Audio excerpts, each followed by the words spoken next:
Hi everybody. Hey, it's Craig Freshley here. A couple days ago, I was at a reception with Senator Angus King. Angus King is the independent United States Senator who represents Maine, and he told the group gathered why the United States Senate is so dysfunctional these days. It's very simple, he says. It's because the senators and their families don't live in Washington. They used to live in Washington, and Senator King remembers those days. He was a staffer to a United States Senator 40 years ago, and he remembers that their families lived there. Their kids went to school together.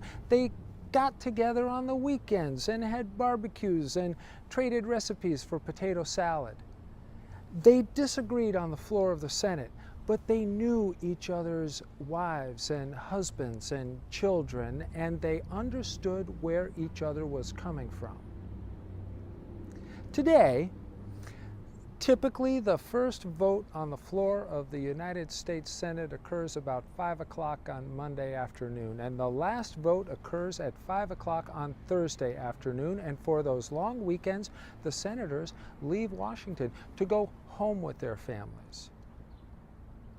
When decision makers just fly in for the meeting, do the business, and then fly out, whether literally or figuratively, it's hard to deal with each other as people.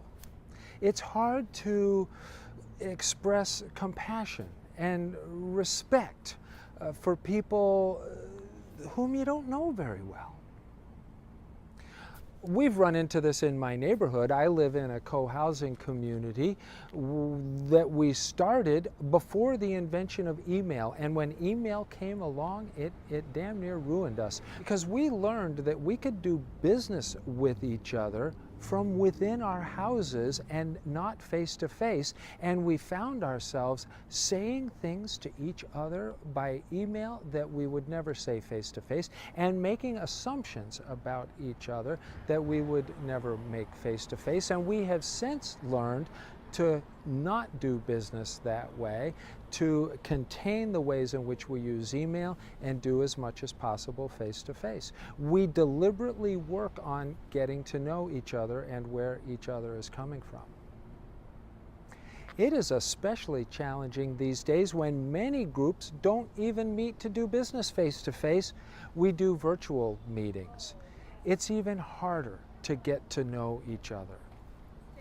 I'm just naming this dynamic and reminding us that it is very hard to come to peaceful resolution to disagreements when we don't know each other as people, when we don't have that extra level of compassion and understanding and familiarity with where people are coming from.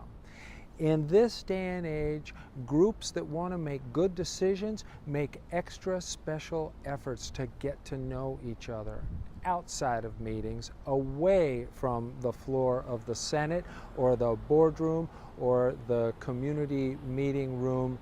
Trade recipes for potato salad, watch baseball games together, tell stories from your past. It's pretty remarkable how that contributes to good group decisions. I hope this is helpful. Thanks for listening, everybody.